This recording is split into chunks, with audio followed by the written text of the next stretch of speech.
everyone. We're excited about today's presentation. I want to introduce the other presenters, starting with Melissa Walther, who is the National Director for Ascend. She has extensive SRAE experience at every level. She has worked with community organizations, collaborated with state officials, and provided support to the SRAE field at the national level. Welcome, Melissa. Thanks. Our next presenter is Bernadette Visani. She earned her master's in public health education from Yale University. She is a former SRAE Title V state administrator and program coordinator for the New Jersey Department of Health. She brings expertise in program staffing and a number of other areas. Welcome, Bernadette. Thank you, Connie. Thank you. Scott Roby is a senior project manager for public strategies. He is a master trainer and curriculum specialist who has trained and evaluated facilitators in diverse settings. Scott has worked with youth, couples, adult individuals, as well as fathers in the healthy marriage and relationship field. Welcome, Scott. Thanks. So I will start us off by thinking about hiring, and as with anything, it's best, I think as the song goes, to start from the very beginning. And before we think about hiring folks, we need to think about what we do in preparation for hiring. So I'd like to throw out to our panelists to hear from you on how do you prepare for hiring new staff members? So Bernadette, I'll toss it to you. Thank you, Scott. Well, of course, if your organization is of substantial size, you probably have an HR department with numerous hiring guidelines. So let's start there. If you have to comply with your own internal hiring guidelines, it is essential that you orient in a very significant way those individuals who will make the final decision and or be involved in the hiring process. As you know, only a minority of folks are truly familiar with SRAE. Hiring your optimal candidate could easily be undermined by a lack of knowledge or familiarity. If a president, executive director, or HR director is involved, that orientation will be critical. If, on the other hand, you're in a smaller agency and you possess hiring responsibility, give a lot of thought to whom you will invite into the hiring process. You may establish an ad hoc committee with advisory responsibility or have a board member join the panel. With either size agency, you can add valuable resources to your panel, including yourself, of course, such as those who are tasked with training and marketing, perhaps a curriculum specialist if you have one, the staff who work in community outreach, your evaluator even if that person is local, an administrative assistant who may have great instincts. Even having a veteran facilitator from your program can bring valuable insight, to say nothing of how that experience will benefit professionally that current staff person. Certainly, a panel approach has great value.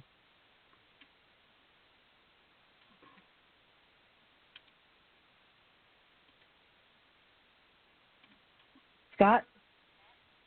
There are some practical considerations when creating job descriptions, just as there is when you're creating a hiring panel. So let's talk for just a second about the job description, which might inform who you would have sitting on the panel.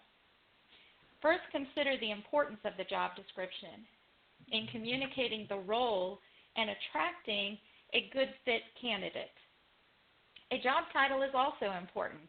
Be clear about the job title and the job description by accurately highlighting responsibilities and expectations.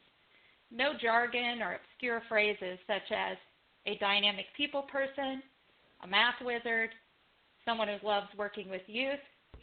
Here are a few examples of obscure job titles: transparency, enhancement, facilitators, or window cleaners. Field, nourishment, consultant, or a restaurant server. consider something that is very concise and clear and highlights what the role will be. Nothing ambiguous. When considering a job description, consider something like this for the description. Curriculum delivery to grades 7 through 9, available Monday through Friday, some weekends, reliable transportation, mandatory training sessions, etc. Make sure it's clear. I have found it important to list must-haves in the description, such as college degree, if that's desired. List a specific content area, if you choose to, or experience, such as sexual risk avoidance educator, or related experience, and define that. Also, any training or certifications that might be required or desired for that field. All right, so in preparation for hiring,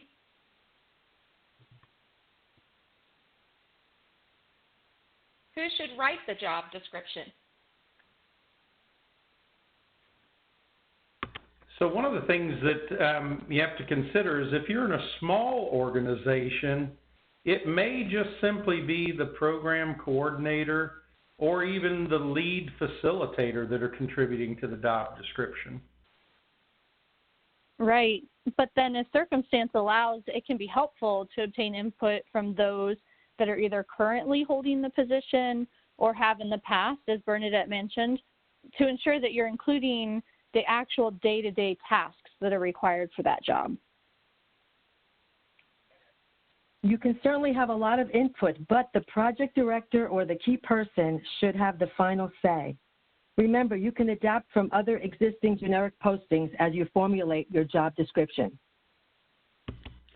Yeah, that's a great point, Bernadette, because, you know, one of the things oftentimes, as Connie mentioned, having the right wording is critical. So do your research. Go glean wording from other sources like LinkedIn or Indeed.com or other job search engines.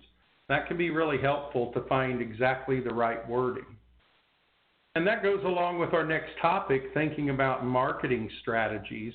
This is part of our preparation for hiring staff is what's the exact wording that we're going to use, because that messaging actually matters.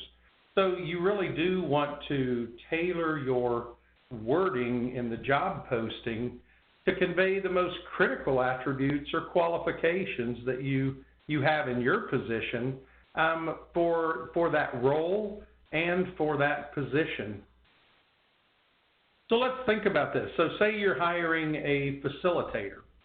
So wording that you might want to consider would revolve around the key characteristics that you want. So you may want somebody who is very creative. You may definitely want someone who is engaging and well-spoken. Maybe one of your requirements is they're comfortable leading groups or have specific experience leading groups. As a facilitator, you certainly want someone who's both energetic and yet flexible at the same time. Since teaching students or young people about SRAE can have very personal, it's a very personal nature at times, you want somebody who's compassionate and at the same time able to manage the group dynamics that are inevitable when you're facilitating a group of young people. So then consider if you're hiring someone in a supervisory position. You may have some of the same characteristics, especially if they have dual roles and are providing some facilitation, but so you also want to include characteristics of the supervisor. So you want someone who does have good organizational skills and they're self-driven and highly motivated. Somebody that's confident in making decisions. Since this person is going to be supervising your facilitation staff and possible other staff, you want somebody who's very skilled at interpersonal relationships and able to manage that the managerial responsibilities. This person also is likely going to be responsible for creating reports to your funder. So you want someone who has very strong written and verbal skills. And obviously they're going to be solving problems, so you want somebody who is very much a creative problem solver.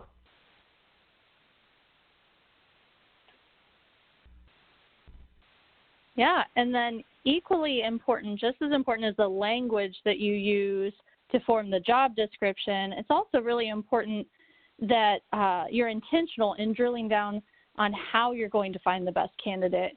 And obviously you want to go to where they are. So different positions will demand different strengths.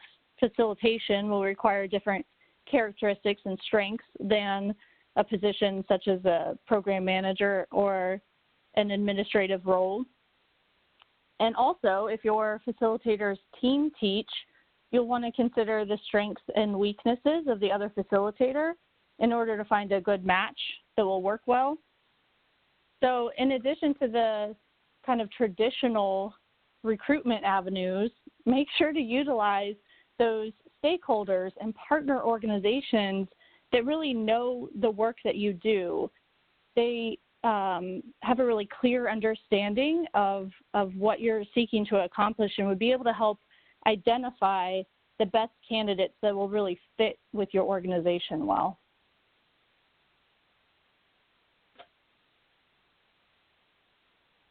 And so once you've identified this great pool of candidates, let's talk about the interview process.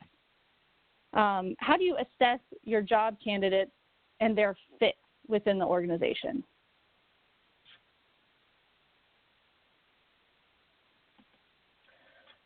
Well, before we discuss how you ascertain what your candidate brings to the table, what is it that you need at the table?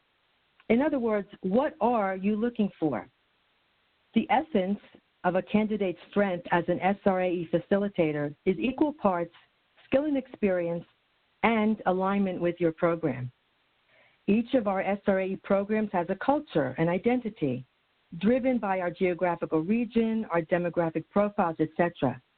Is the candidate aligned with your SRAE goals?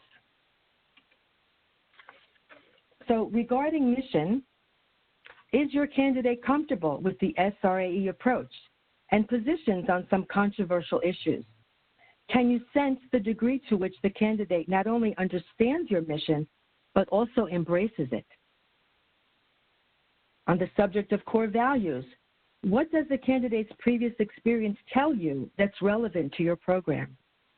Did the candidate prepare for the interview by researching your organization and come ready to ask you some questions about your core values? And regarding cultural competence, what else has the candidate done in the community that may be relevant? Does he or she have a story? Those are all great points, Bernadette. And as you're assessing their alignment with the mission and core values and cultural competence, you may also want to consider any certifications that they have that are relevant to the job they'll be performing. So have they, do they have training in the software systems that they'll need to utilize?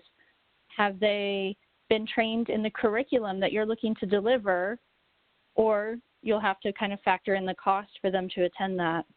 Are they a certified facilitator or a certified project manager? What kind of experience do they have in this field specifically with sexual risk avoidance education? And do they have an understanding of this field's best practices?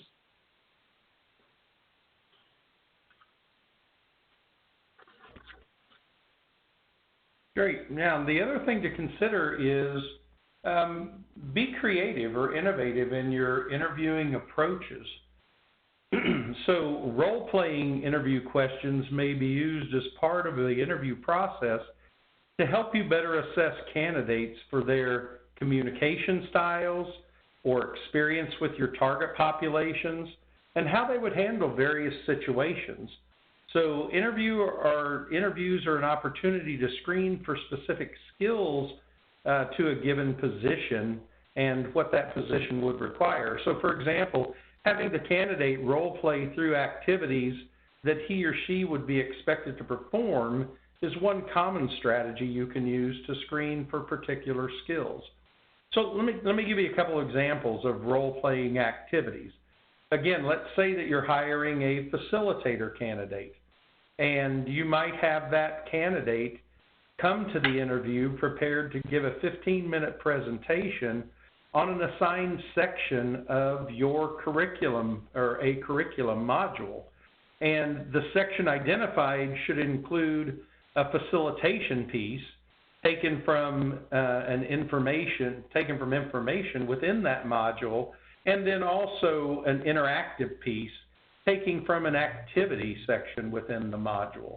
That way you can see both how they present the content, but also how they interact with the group via an activity.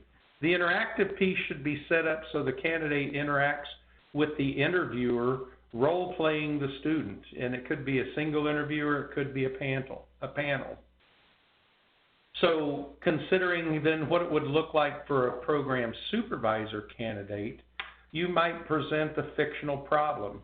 For example, a student that's hard to engage in the program, and have the candidate talk through how he or she would work with the staff to respond to the challenging case. So if you're hiring a staff that need to work in a multilingual environment, you also might consider having them interview and or role play or present in the language your clients speak in order to ensure their mastery of the language and that they're a good fit for your program. The next is similar but slightly different, and it would be a scenario-based interview or scenario-based questions. So asking interview questions that create a specific scenario for candidates to respond to is another way to identify qualities and strengths in a candidate. So once again, thinking about a facilitator candidate, the scenario you might pose to them would be you're co-facilitating a workshop with 5 students.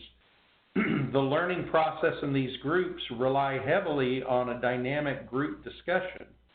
One individual seems to dominate the discussion while others seem very quiet. How would you respond? That way you can hear how the facilitator would respond in a challenging situation that's also real and they're very likely to be faced with. Another one could be you're co-facilitating a workshop and one student seems to be having a harder time than the others grasping a core skill that's being taught in the workshop. How do you respond to that? So then consider in a supervisor candidate, you might present them with the scenario of one of the facilitator pairs that you supervise are having trouble balancing the needs of a student who normally has a harder time grasping the concepts taught in class with the needs of the other students. So you would ask them then, what guidance would you give to the facilitator pair to make sure that they're able to address that individual student's needs while not making the other students feel like they're leaping ahead or they're being drugged behind? Another scenario could be that as a supervisor, you will observe your staff providing program services, and during one of these observations, you observe one of the facilitators does not seem to be as familiar with the curriculum content as he or she should be. You also observe that the facilitator pair does not seem to work well together, and they often interrupt each other and each tries to monopolize the conversation. So your question would be, how would you structure your feedback to this facilitator team and to the individual facilitators during the following week's scheduled supervisor meeting? So again, providing them with the scenario gives you great insight on how the person would handle real-life situations. The other that Bernadette alluded to was to have a panel interview. And again, this doesn't have to be an elaborate array of folks. You can establish a small interview panel, depending on the size of your organization, to participate in the interview and get their feedback on how a candidate responds to maybe those scenarios that we just shared. The panel, though, and Bernadette again alluded to this, think about the makeup of that panel. So even in a small panel, say a panel of 3 to 4 people, you definitely want the hiring manager involved, but you also want some frontline folks. So the facilitators that actually deliver, since they're going to be joining that team and are very attuned to how the information should be presented, as well as the program manager who might be providing supervision. So using a variety of staff in your interview panel brings in diverse perspectives from each panelist to each of the different roles. And then finally, presentation. Some program directors have asked facilitator candidates to prepare and teach a short presentation as a topic of their choice for the interview process. So again, they may be presenting to a small interview panel to get their feedback on how the candidate performs. So when hiring for an educator or facilitator position, here we ask the candidate to come and observe at least one session of the workshop prior to their actual interview presentation. That way the candidate has an opportunity to ask questions, and this step really assures a couple of things. It assures that they know what they're getting into and that their own values align with the program values. After that point, if they're still interested, they're asked to prepare a brief 10-minute presentation on that age-old question of interviewing, tell us about yourself. So this interview is scheduled and presented to a panel of 3 or 4 folks, including the project directors, supervisors, and facilitators, as we mentioned. And then after the presentation, it moves to more of a traditional question and answer interview from the panel. And then the panel actually works together to vote whether the candidate moves forward in the hiring process. And that usually entails an interview with the project director or the HR staff. Scott, those are all such terrific suggestions. I also wanted to say that when you allow a candidate to make a presentation, it really helps you to gauge their enthusiasm as a presenter, and that's so very important. Great point.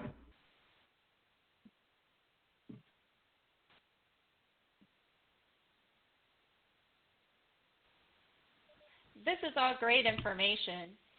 Now that you've hired the new person, let's take a look at initial onboarding of the new hire. So what type of information do you need to communicate to the new hire? Well, Connie, let's start with the basics. These next 5 slides are not here to present you any new information because by now these items are ingrained in your brain, right? These are the legislative criteria, the SRAE components and required topics, and contraception guidelines. But, you know, these are not meant to be understood and upheld solely by the project director. The entire staff needs to be well-versed in them. These are your marching orders. They are what drives everything you do and against which you measure what you do. I would go so far as to suggest that these could be sent out to your candidates in advance of their interviews. That would provide them familiarity and opportunity to arrive with questions of their own, and you could then assess their comfort level with these required elements. So on this slide, you see the legislative authority for SRAE. Here again, familiar information, the 5 required components: the normalization of the optimal health behavior of sexual avoidance, medical accuracy, age appropriateness, adolescent learning and developmental theories as a basis, cultural appropriateness. And then we have the 6 required SRAE topics covering the benefits and the advantages of avoidance of early sexual activity, especially as it relates to future prospects, the increased likelihood of avoiding poverty, healthy relationships and healthy marriages and safe and stable families as a foundation, how drug and alcohol use interact with the behavior of early sexual activity, and resistance skills, avoidance skills, especially with regard to consent. And here we have the 2 contraception guidelines as they relate to helping students understand that contraception is risk reduction, and then the restriction to keep education on this subject to information only.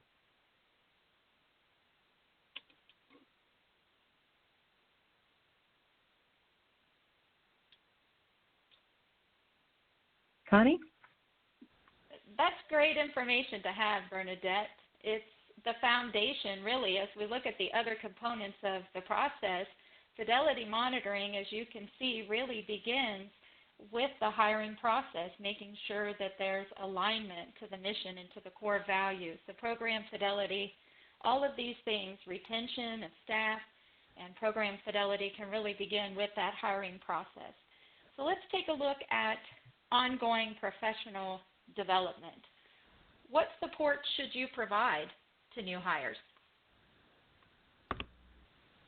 Yeah, for new hires, if you're thinking about facilitation, it's really a process. So early on in the onboarding process, your observations are going to be more focused on fidelity to the curriculum. So in the early stages, you're going to be in the workshop looking and having the curriculum with you so that you're able to follow along and make sure they're hitting the core content.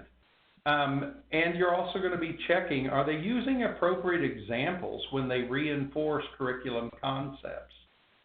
In addition, you want to make sure that as the facilitator is sharing information, are they actually modeling the skills around communication when they respond to students' comments? You also can get a good sense of whether or not what level they've prepared to teach the session content. So if things catch them off guard, their preparation needs to be a little more thorough. And then what you definitely want to look for is, do they have and are able to demonstrate an understanding of both the core skills that are being taught and the concepts? So you can see early in the onboarding process, it's really about, are they delivering the curriculum in an accurate and consistent way? Later on in the process, once they have a bit more of a mastery to the curriculum content, your observation and facilitation is going to shift for the facilitators to look, not only are they really prepared for the sessions, meaning that did they plan for like an opening activity to bring energy up in the group? Did they plan for an activity that illustrates core concepts? Did they gauge the flow of the content? And you want to make sure that they begin and end the sessions on time, having to respect time. And can they provide the content within the given time constraint? You also want to check and see, did they use different teaching techniques? Because just a monotone or lecture, type of teaching isn't going to be very engaging for participants, and it's going to significantly decrease learning. And so you want to make sure they're using a variety of teaching techniques to increase those learning opportunities. And then listen carefully for how they, their posture within the class and the language that they use. Do they really promote a positive and comfortable environment for the students to learn within? Are they presenting a safe environment where people can explore and ask questions about the new information being shared? Are they respectful in validating the views and the opinions of the students when information is shared? So you're going to focus on, did they act in a non-judgmental way? Do they really try to foster discussion among the participants, or is the information being shared more one way? Did they engage the students in the curriculum? So are they asking questions to get the students to think? Do they use humor? Is the humor appropriate for the session? And then probably one of the most important skills, I think, for facilitators to develop engagement. Do they effectively use open-ended questions so that they're not just asking yes or no responses from the participants, but are they really getting the participants thinking through the use of open-ended questions? And then for a new supervisor, you want to think about things like, you want to observe them in a meeting. How do they meet with the facilitators? Are they using strength-based language and strength-based principles as they provide instruction to their facilitators? Did they choose a meeting location that really allowed for privacy and safety? You know, who was present at the meeting? Did they have other people involved, or was it more one-on-one? What topics did they discuss? Did they acknowledge and build on the strengths of that staff member, or did they go right to the deficits?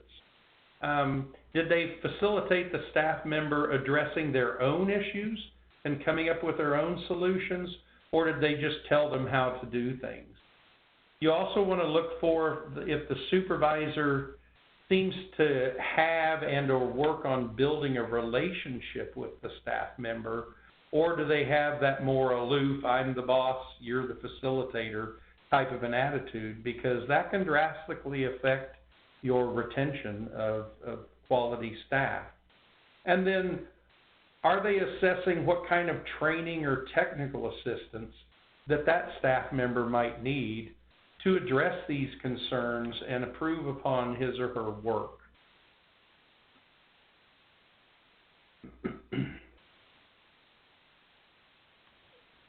You know, Scott, you've provided TA before.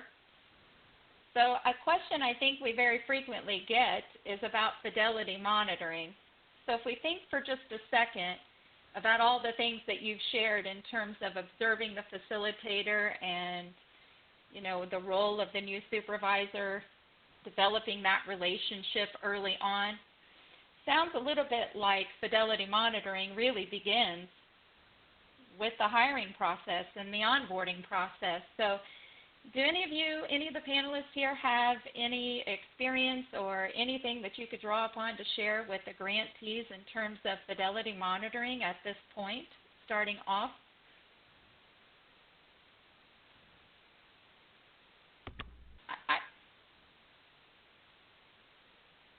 I can think of a few situations myself, like with my new supervisor at a position that I had. You know, just observation wasn't a part of what was taking place there. So as a new facilitator, the only feedback that I was really receiving was from that classroom teacher. One day I said to my supervisor, I could really be teaching anything out here because no one has really come to provide feedback. So Scott, in terms of what you were saying, I think it's a two-way street.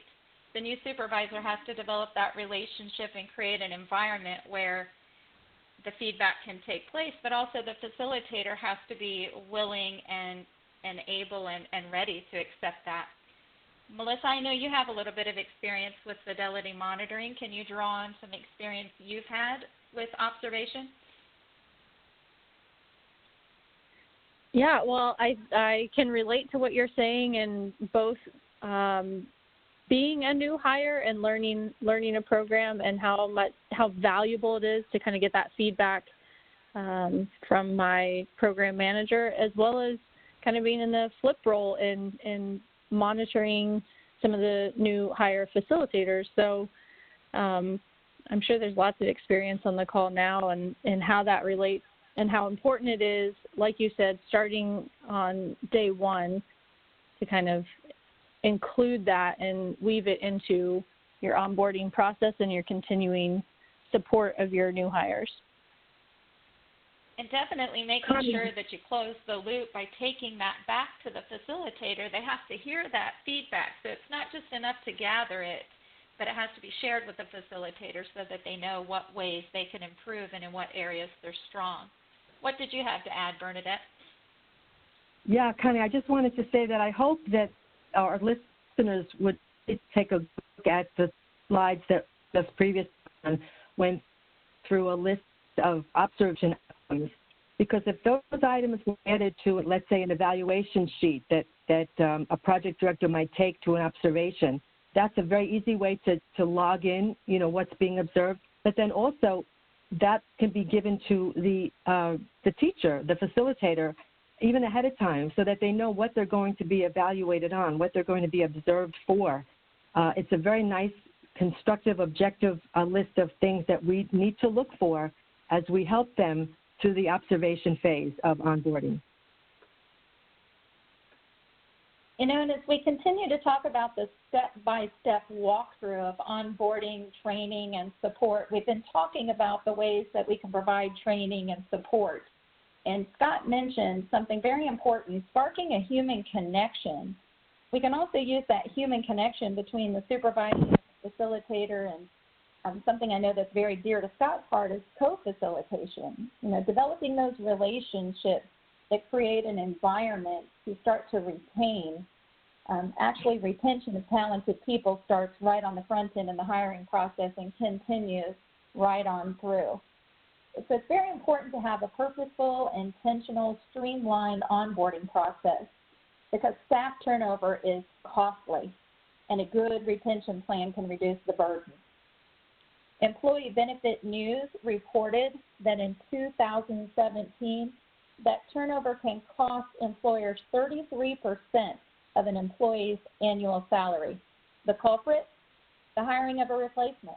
To put a dollar amount on it, if the employee earned a median salary of $45,000 a year, this would cost the company or the organization $15,000 per person on top of the salary that was paid. And that's only to look at the monetary cost of turnover.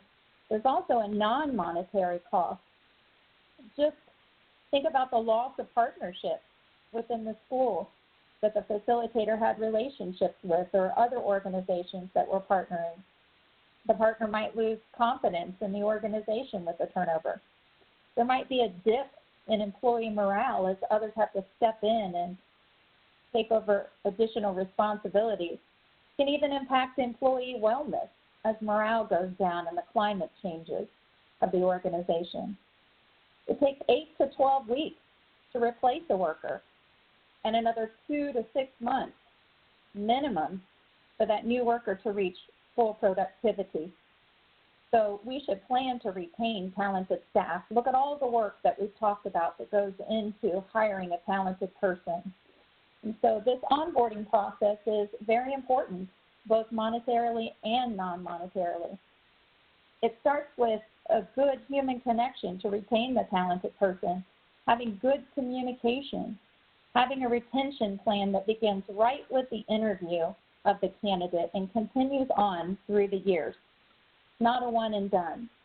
This can be achieved by allowing the new hire to interact early on, right at the beginning with an interview. Allow them to interact with staff across departments and with program materials. This will allow you to observe these interactions to determine if it's a good fit. And then also continue those interactions and relationships throughout the onboarding process and beyond. So plan to retain right from the beginning.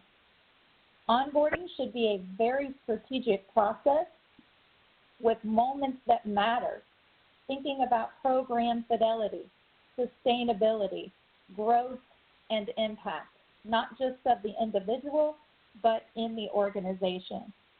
One reason that staff members leave a position, maybe even a position that they love and enjoy, is because of lack of opportunity for growth. So implement your sustainability plan by providing tools that the new hire will need to be successful and agile in adjusting to their new roles. Then continue to support and provide opportunity for the new hire to grow within the current role and even into new roles. Purposely plan to keep them for a long time. Yeah, Connie, along with that, I'd just also include thinking about it from an organizational standpoint. You know, turnover is inevitable in a long-term program, and so for each position, you also want to think about not only who is responsible, but how are you archiving that institutional information so that the new person, whether they're coming into a supervisory position or a facilitator, they can have a good understanding or learn about the history of the program? What's been the evolution? How have things evolved? Because if there's not that institutional knowledge shared, they can come in thinking they've got a great idea, and somebody's like, yeah, we tried that 8 years ago and it didn't work, right? So how do you archive that institutional knowledge so that it's passed on from essentially generation to generate to the next cohort of employees that are coming on board in your program? Scott, that is a great point, and that is the next slide, which is the introduction of tools used by the organization. You've brought up a really good point. One of the first places to start, step one, if you will, in that onboarding process is an introduction to the tools that are going to be used in the organization. And so curriculum training is a good place to start, but also contact lists. You talked about that institutional information that needs to be passed on. You know, I went to work for an organization that had a contact database. They had a person that contacted the schools, scheduled the program delivery, and facilitators across diverse settings where we were implementing. Went from that setup to an organization that didn't even have the contact information for the schools, which they'd been serving. In the previous year, they had served 1,800 students. I started in October, and it wasn't until December that I was able to even find the contact information and partners that they had been working with. So consequently, they went from serving 1,800 to 750. We immediately saw the need for organization of contact information and keeping the archives of the institutional information to be passed along to others. Bernadette, I think you have a similar story here. Yeah, I think on a regular basis, it's terrific to have all of that information available, but think about it in terms of crisis management. I mean, any day of the year, you may have a facilitator call in sick, sometimes at the last minute. And as project director, you're going to have to figure out who's going to cover, where are the materials that are going to be used, who do we even report to at a given school. So I really recommend that for each site of your program implementation, be it a school or a community site, that there's an actual binder with all this information you're talking about, Connie. Now, binder sounds old school, and it is. Certainly electronic information is helpful as well. But there are times when our systems go down. So if you're in that crisis moment and you need a hard copy of all the information that's required, that's going to be your go-to binder. That's a great point, Bernadette, emergency management planning. So you can see that we have lots of plans to make, and one of the things that goes along with this idea of keeping the organizational tools close, we need to plan for worst-case scenarios. So talking about tools, binders, where are those binders located? And let's say that I don't have the key to get into the building and the binder is in the building. We need to plan for a worst-case scenario because, as you know, Bernadette, I've heard you talk about this happening. Somebody's supposed to be at the school at 7:30. The call comes at 7 o'clock. I've also heard Scott talking a lot about cross-training. This would be a critical time for there to be cross-training. Somebody's supposed to be in the school at 7:30. You get the call at 7 o'clock that says, I'm not going to be able to make it. You need to be able to know who is trained to step in, who can do that. Where is that binder? Where is that information? So as you can see, all of this information needs to be shared and communicated, and somebody needs to have responsibility for that because things do happen, and generally not at the best possible time.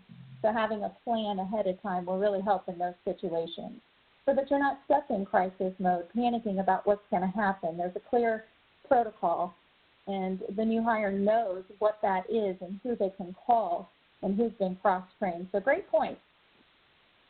Next would be an organization master calendar, and there's no shortage of apps in today's world to help us have a master calendar that needs to be shared with a lot of folks. This should hold important events, and when scheduling, we should look at the calendar to see, is this a good time? Assure that some of the events are scheduled when facilitators are available. Don't plan team building opportunities during school hours when you know that your staff will be in school. Create team building times that allow for those on different schedules to be able to attend.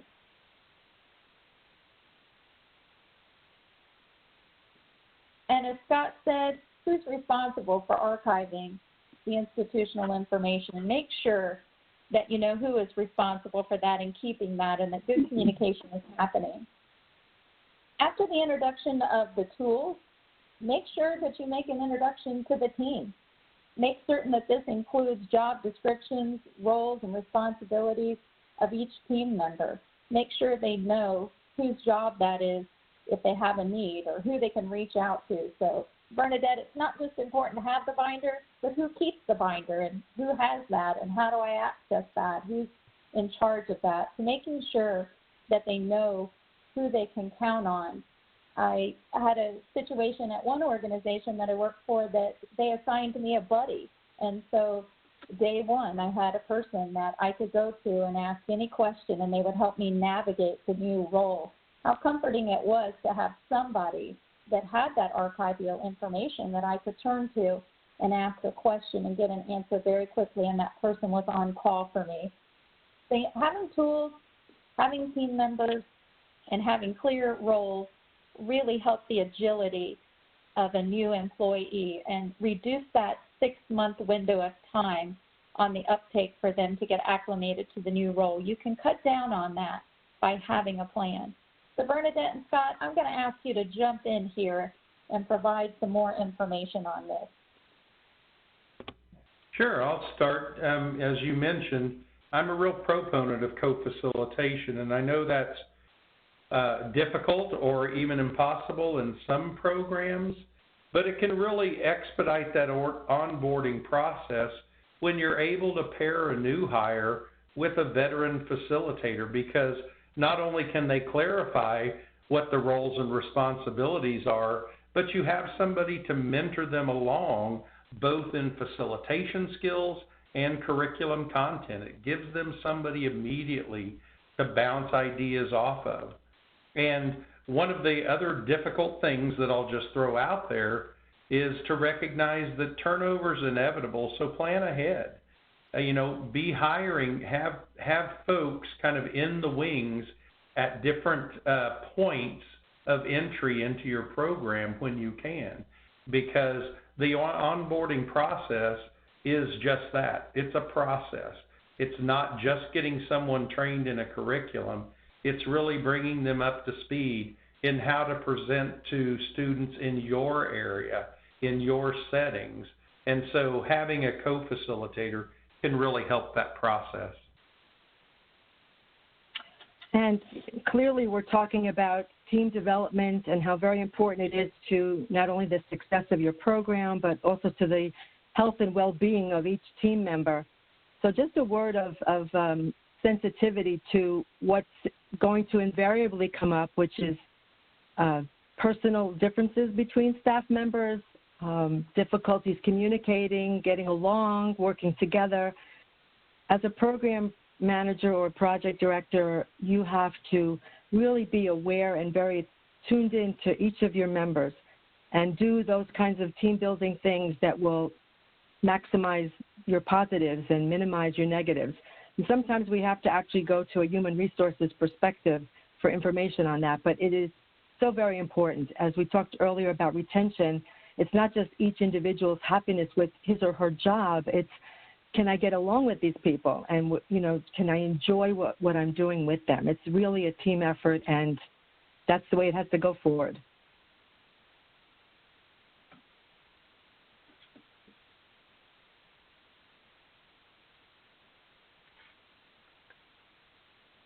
All right, Bernadette, we're going to ask you now to talk about goal setting in ongoing professional development.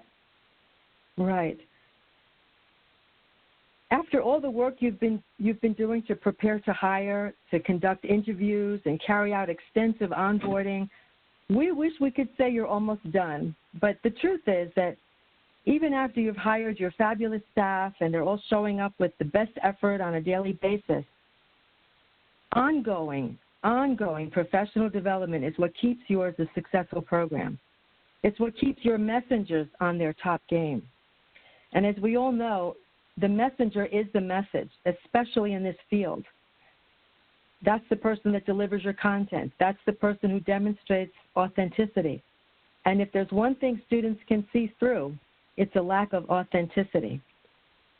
So each staff member has to feel valued and appreciated and know that they can grow. One way to accomplish this is to expect each team member to set goals. You've set project goals, and you know that even a quick glance at them affirms the inherent value of what you've set out to accomplish. So setting goals, maybe quarterly or semi-annually, gives your staff that same affirmation. What will their goals look like? Well, they could include professional advancement through journal reading and membership, or certification through professional associations. It might include networking within project schools and in community organizations, which is so important for the long-term health of your project. Depending on the type of project and its location, they could include efforts to connect directly with students or parents, especially where there are parent liaisons in schools. Or there could be goals directly related to their effectiveness as facilitators. But certainly, goal setting is important for both team members, facilitators, and administrators. Scott, how can a program director aid in this process by providing ongoing feedback to facilitators? Yeah, the key to really aid in that process is you have to have a cultural mindset, and that starts with the director. You have to create a culture within your organization of an ongoing growth mindset. And that has to be both encouraged and promoted because, as Connie mentioned, turnover costs your program money. And the reality is happy employees stay twice as long in their jobs as their least happy colleagues.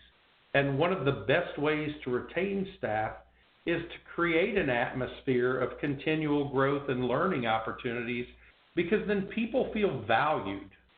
Now, oftentimes the reality is, and I understand this, in a small program, there may be very limited opportunities for advancement or vertical growth in the organization, but that doesn't limit the ability to help your employees grow. The quote on the screen comes from William Craig in a recent article in Forbes magazine, and it says, vertical growth is like taking the elevator to higher floors and your destination, where horizontal growth is like opening a bunch of new doors on the floor you're already on. The reality is vertical growth has a tendency to focus on a flashy new title. Horizontal growth is a way to create value. And that's what we really want to encourage and promote, is how do we increase people's value both within and to our program, but also so that I feel like I'm being invested in by my employer. So that may be as simple as cross-training. So I know a number of programs who have their admin staff are also cross-trained as facilitators. So in that last moment, if somebody calls in sick and there's not a primary facilitator available, they can step in a pinch. That provides a lot of added value. Likewise, cross-training facilitation staff in some of the program management duties. So if the program manager or program director is on vacation, out sick, they can take over some of those duties, and there's continuity within the organization. That provides value. That makes me feel good because I'm I'm being valued and trained by my employer. The other thing that may seem a little counterintuitive here is the second point. So say you have a facilitator. Having them trained in advanced facilitation skills or group dynamics for facilitators can be great. Oftentimes we think of only providing training in areas of people's weaknesses or deficits, when the reality is that most of us have the greatest capacity to grow within our areas of strength. And so we continue to strengthen those areas that we're already strong at. And that also provides added value to me because you're feeding in to my strength categories, and it makes me feel happier. And as I said, happy employees stay around. The other way is to maybe look at motivational interview training for supervisors, because supervisors are always going to be able to use those types of skills as they're managing staff. So other ideas from the panel? Bernadette, anything that you have on ongoing professional development you can think of? Yeah, I think this is a very practical aspect, but I do believe that some facilitators would appreciate training on classroom management. I know that on projects that I've administered, that can often be one of the most challenging things. A facilitator goes in, beginning of the day, wants to deliver a wonderful message, but has to deal with very difficult classroom dynamics. And so they may very well appreciate some specific training for their professional development, as well as for just a peaceful, productive day on principles of classroom management. And of course, that has to be particular to the grade level that they're teaching, but certainly as a general rule, to provide that would be very helpful. Yeah, that's a great point, because oftentimes we're focused on, as a program manager, program director, we're really focused on making sure that they're trained in the curriculum. But that's only one half of the puzzle, because they also have to be able to deliver that information in an effective way. So you're right, that classroom management, those skills go hand in glove with the actual curriculum training. So that's an excellent point. Scott, you've heard me say so many times that instructional design and those lesson plans are not just for teachers. When program managers are talking to facilitators, we've talked a lot about planning in the organization, but the facilitator needs to be planning as well.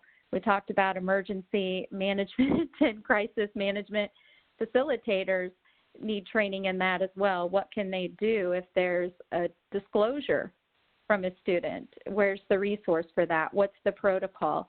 The facilitators really do need to go beyond the curriculum and be trained in some classroom management and some other skills that they might need, because as you said, that's just one piece of it.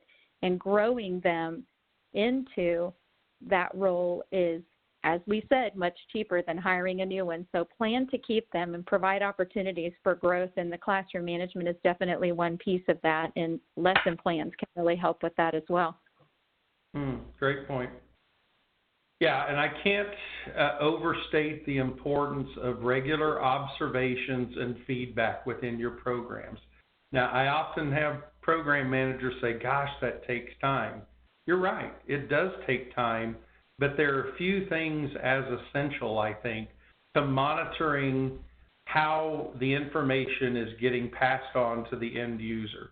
How does the information get passed on to the participants? And providing that regular feedback is absolutely critical to not only the facilitator's development, but to your program as a whole.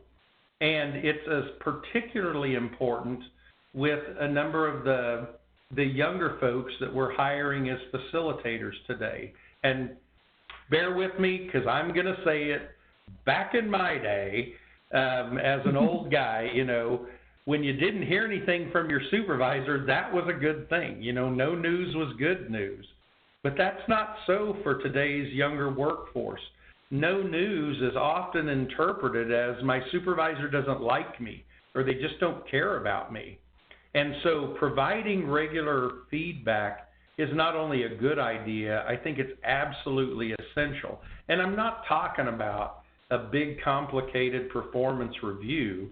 I'm talking about just paying attention, noticing what they're doing, being there, being present in the sessions and observing, and then saying something simple. And it's just a brief acknowledgement like, you know, when I observed your class yesterday, you really had the folks engaged around the refusal skills role play. I thought that was really nicely done. That's all that needs to be said, right? So it doesn't have to be a hard thing. It just takes paying attention and looking for those opportunities where I can give feedback, and being able to give feedback both on the positives and on the things that people need to pay more attention to. Now, I know some of you are out there saying, yeah, but that just isn't me. I don't do well with that. And I've known people that it's a real struggle to give that kind of positive feedback because they think, well, they're getting a paycheck.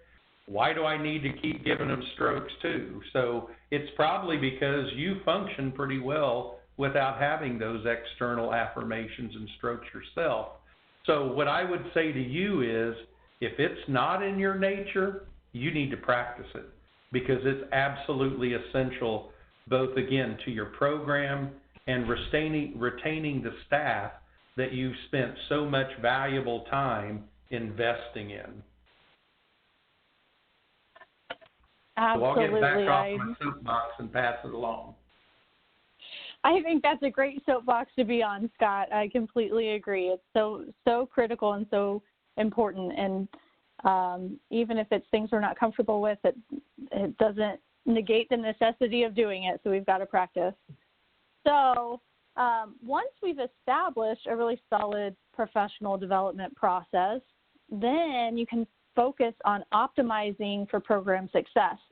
So Bernadette, what kind of activities should SRAE programs consider that would be helpful to new hires being successful?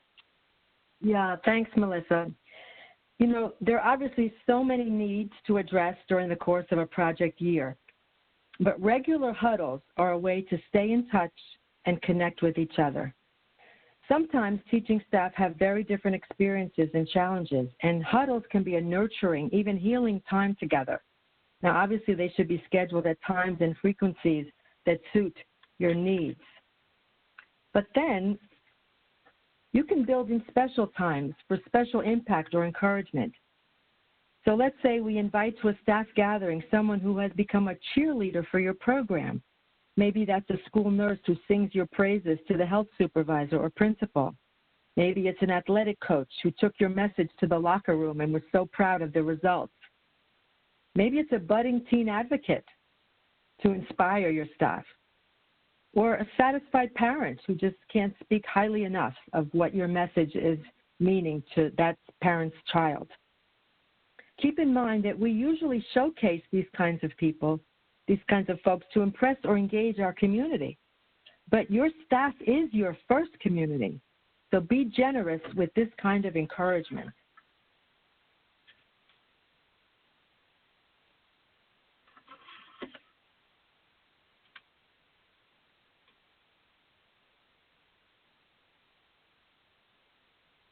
Scott?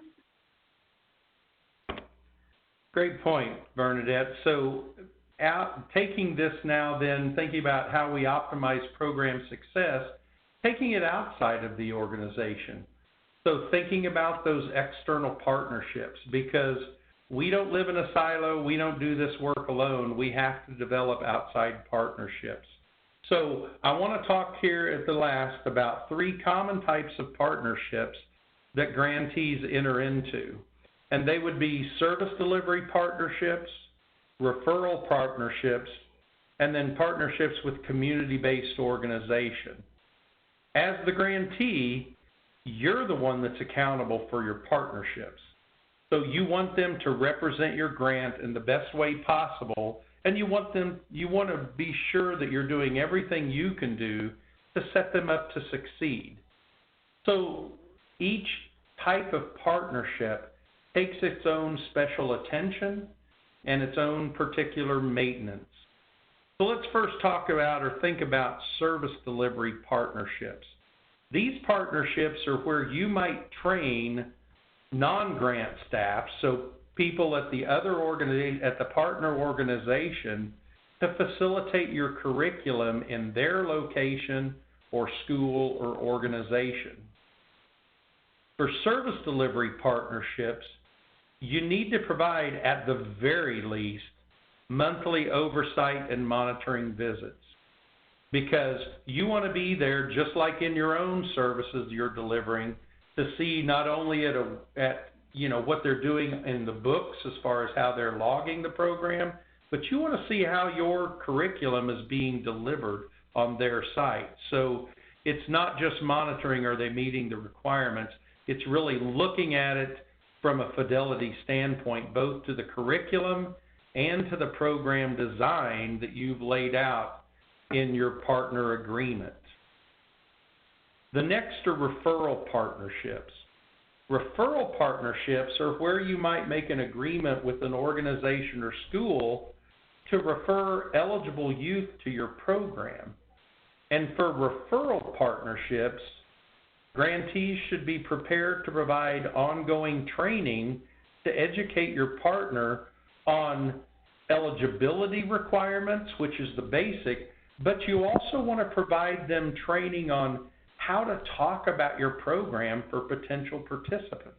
Now, this can be a partnership where you have a formal partnership.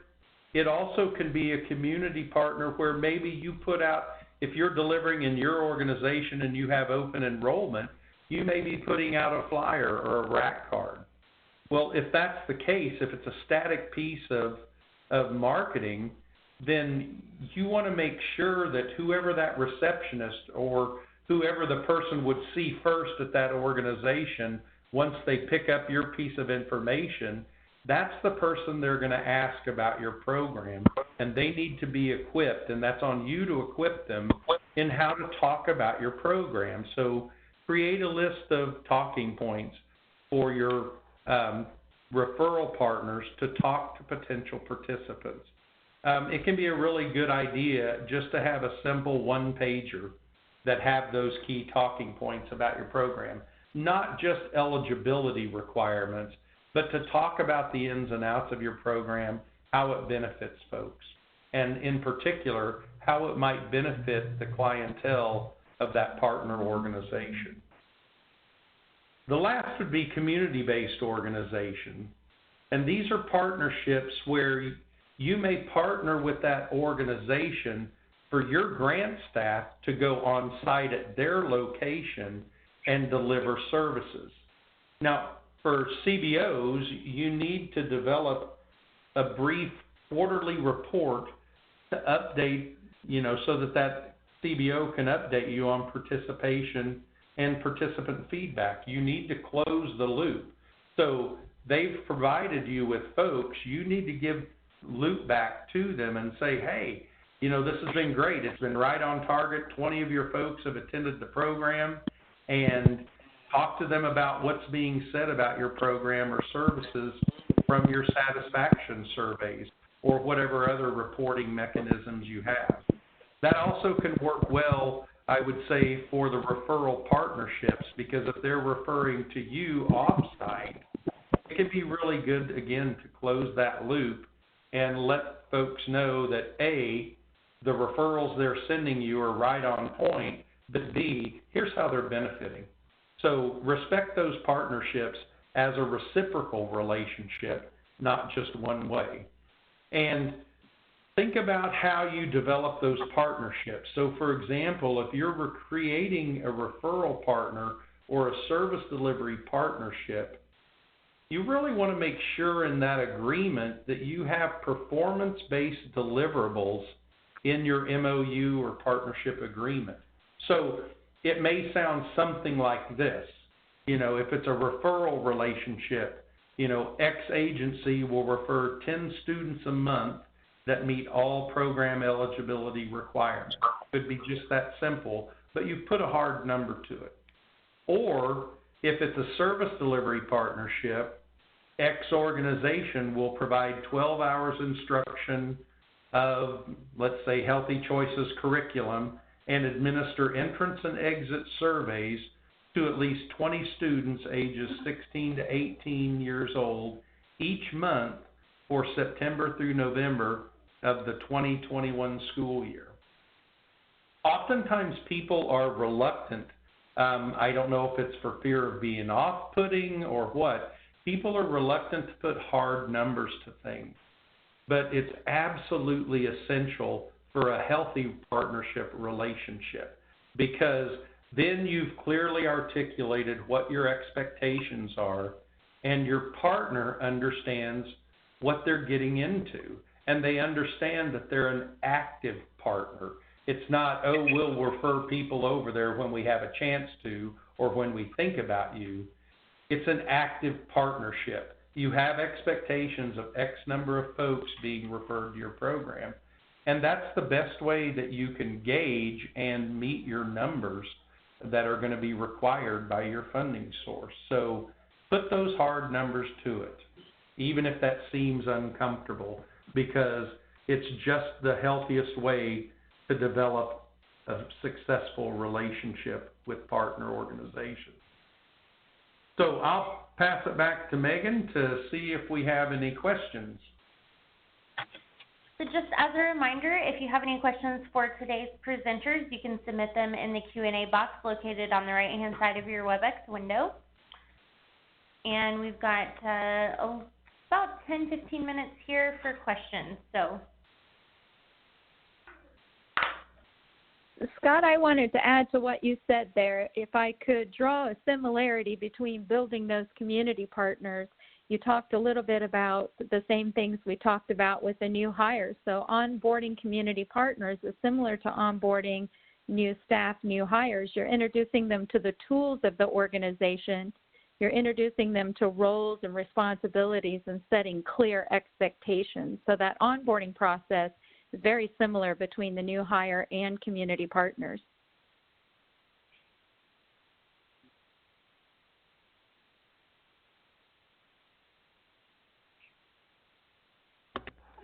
So we do have one question. Says, how can you schedule team building when facilitators are spread out geographically and spend so much time in the classroom? Yeah, that's a great question, and I could at least start. Bernadette, I'll definitely give you a chance to answer too, but I had some really great experience with a previous organization where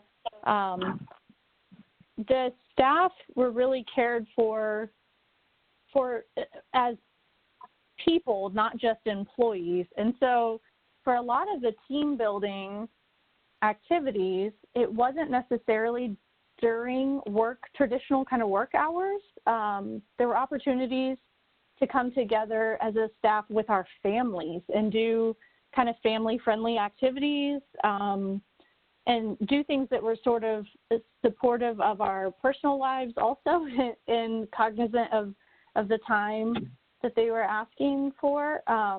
It was really great because it gave you an opportunity not only to build the team, and there could be opportunity to be specific about certain work information that maybe would need to be communicated and discussed, but it also gave you an opportunity just to get to know each other as people, and that sort of just allowing that time for natural relationship development is really valuable to strengthening the team that's working together. So, Bernadette, did you have something else to add to that? I can only affirm what you've said, Melissa. I remember specifically that we would tend to use the summertime, since most of our program was delivered in school-based locations, and so summertime was downtime for us. We would be getting up and gearing up for the next school year, but it allowed us some time to pull in folks that were not necessarily local to our main location. Sometimes it was an overnight, just to, as you say, build relationships with folks in addition to their roles as facilitators, just to be friends with each other, just to be colleagues with each other. So however a project director can make that happen, it's always going to be worth the effort. It may cost, it'll definitely cost time and maybe some funds, but the value of building your team personally, professionally, as we've been talking about the whole hour, is just going to be so critical to the success of your program. So we urge all of you to take that time, put the resources to it, because it will certainly pay you back. Bernadette, that's a good point. I've heard of some grantees that do retreats in the summer and provide that training, that additional training beyond curriculum training, classroom management, trauma-sensitive approach, those types of training sessions that would not be necessarily feasible during the school year, but to take folks away on a retreat can be low cost and provide that team building time along with additional training that is needed. Right. And if I could just get back to one of the other points I made earlier on the issue of regular huddles, sometimes it can be as simple as a 20-minute breakfast together, you know, on a regular basis. That's not the special events we're talking about, but just on a regular basis. A lot of staff go in totally different directions all day long, but depending on how you're managing your project, if you're all starting out at the same location and then moving away after that, a quick breakfast together can be one of those great ways to just huddle. And it's a little bit of an employee benefit to get a breakfast, but to just have that time together at the beginning of a day is really terrific.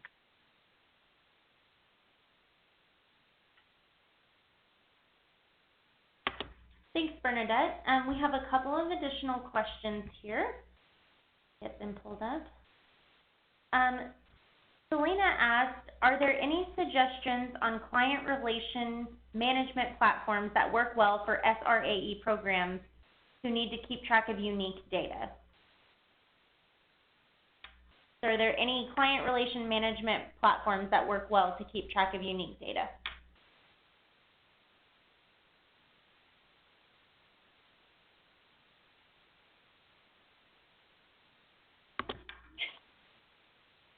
Okay, Selena, we might have to get an answer, see if we can get an answer for you after this webinar is concluded.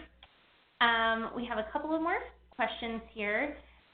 Someone asked, how do you get the HR manager to understand what you are looking for in a facilitator? I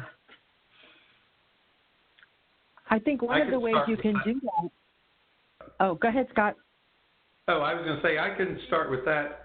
You know, oftentimes, if the HR manager doesn't have the experience in a facilitator, then I would really lean on your facilitators of the program to talk about what are the characteristics that would be a good fit for your team, and take that information and work with the HR manager to create the job description that's then posted and put out there. Oftentimes, if you're in a larger organization, HR kind of takes the lead on creating those postings, but there is a very specific and kind of nuanced set of skills and qualities that you want in an effective facilitator, and I think it's reasonable to expect that that HR director takes your lead as frontline staff and incorporates their feedback into it. I think that's also key in terms of drawing in additional facilitators that are experienced. Like, what are some of the things that are unique to the community that you're serving? Are there particular characteristics that are unique to your organization, to the community you serve? And some of the challenges that might be there might need to be a good fit in terms of characteristics. I think back to the list you gave us, Scott, of facilitator characteristics, just acknowledging and recognizing what those are that might be unique to your particular organization or population served. I also think, just as we have gone over the ways that you assess fit for an organization with an applicant, you can use those same core items as you orient an HR director, because truly, if they don't understand your mission, they could simply go about hiring or suggesting hiring techniques that are not at all applicable to your needs. So if they don't understand, for instance, that our message is often countercultural and it takes a certain kind of personality to persevere and to be winsome, all those things that are about our mission and our core values and the cultural competence that was just mentioned, that orientation, just like you would do with a new hire or an applicant, has to be applied as you ask for help from the HR responsible party, because, again, it could so undermine who you eventually hire. So some of the same techniques we are using for onboarding, as Connie has just said, staff, can be used to help get your HR department in line with what it is you're trying to do.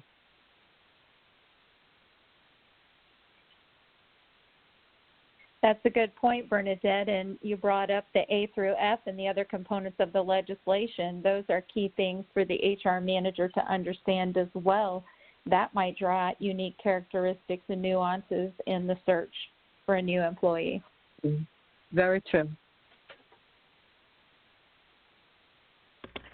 So, Connie, it looks like we have one more question.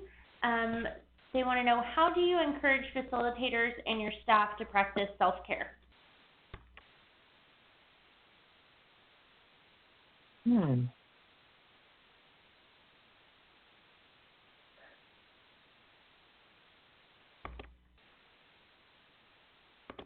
Well, one of the things I'll just throw out there is that, you know, oftentimes folks that get into this business, particularly as facilitators, they're heart driven. They're passionate about this work. They're passionate about helping youth create healthy relationships and make healthy decisions. And it can be a really common issue that people are so focused on helping others that they don't take good care of themselves. So at some level, that becomes a function of the program manager or program director to more or less prescribed. And again, that gets back to those staff activities where people are able just to let down and have fun together, not a staff meeting, not anything that's curriculum driven, just a time where they can enjoy each other together. And, you know, it's, again, that's also a part of an observation process. If I see a facilitator and I can see the passion sort of gone, or they're struggling at something, you know, in the workshop, then that may be a time where I need to prescribe that facilitator to take a little break. Or again, I may want to think about how do I adjust and maybe even for a temporary time, move that person in a role where they're in more of a mentoring rather than a direct service, and let them be able to give back to another facilitator rather than actually facilitating a group. Because what oftentimes people don't recognize, if you haven't facilitated, is it drains energy. It's an exhausting process. Facilitators that are effective, they're worn out after they facilitate a class or a day of classes. And so I think you're right on point to recognize that that's going to be an ongoing need. And if the individual doesn't see it, it becomes a function of the program manager, I think, to prescribe that break in whatever manner that, you know, that's appropriate. Scott, that's so true. As we know, for facilitators, it's very high energy and can be very draining. And so I think it is key for the program manager to be in tune with that, but also to go back to what we were saying about sparking that human connection and providing that environment of, Bernadette, I think you used the word crisis management, just to say we have a plan for if too much life happens in the morning before you're to be out in the school. As we know, there are bills and sick children and other things that facilitators might encounter, emergencies with health and all the roles that they're playing in their personal life that may lead them to the situation where it's overwhelming that particular day because of all the things that have happened, too much mourning before it's time to get to the site. So it's important to provide that environment to say, if you just can't do it today, because of the things that are happening, here's an alternative what you can do, so that they know that they have the freedom if something is going on in life and something has come up that's making it very challenging. Because Scott, you said high energy and it's draining, and they may just not have what is needed to give that particular day. It may not be an ongoing problem just for that day. There's a plan B where someone is cross-trained to be able to step in and give them their permission to take some time away and to collect their thoughts. And you just need to go sit in the park and sit and think and collect yourself and calm down and regroup, or go take care of the sick child or sick parent or the emergency that's happening, or figure out how you're going to take care of something pressing like a bill or an errand or something that's come up very unexpected that can create that stress. Just providing the permission and the opportunity for them to regroup so they can come back and be the best facilitator possible to the group they're serving. And kind of going along with what both of you have already brought up, but having the ability to sort of vent to the program manager, as you're giving examples of facilitators, that you want your staff to kind of turn to each other and rely on one another to be able to vent out some of the maybe daily frustrations or some of the challenges that they experience, and let them know ahead of time, create an environment where that's allowed and supported. And you can kind of sometimes just, helping just be able to get it out of your system and know that you have listening ears that are compassionate and understanding is really helpful and can be valuable. And I would just add to all those wonderful recommendations that just as a project director is sensitive to each individual, if you notice that there are things that you can't handle on a personal level because maybe it is just way too sensitive, keep in mind that those topics might be covered in those special event gatherings we talked about earlier, inviting in a guest speaker, sort of a professional who handles maybe stress relief or relaxation techniques, or the things that we've just mentioned as possibilities. Having someone from the outside come in and address them in a more generic way might meet a need without pointing out to someone in particular, that you've noticed that there's that need there. So just another way to be a good project director and look at all the needs and try to meet them as best as you can. And project directors need self-care too, especially as they carry the burden and the weight. So true. Well, those are all great suggestions. I think we have come to our final questions for the day. So first and foremost, I want to thank to everyone who attended with us today. Thank you for your patience with us while we get started, and we appreciate you. We also want to say thank you to our presenters, Scott and Connie, Bernadette, and Melissa. This is a great presentation, and you guys provided a lot of guidance and a lot of knowledge, so thank you for that. As a reminder, this webinar will be available for review at a later date on the Exchange, and as always, if you have any questions, please direct those to your project officer. Again, thank you guys for joining us today, and we hope you have a great rest of your Thursday.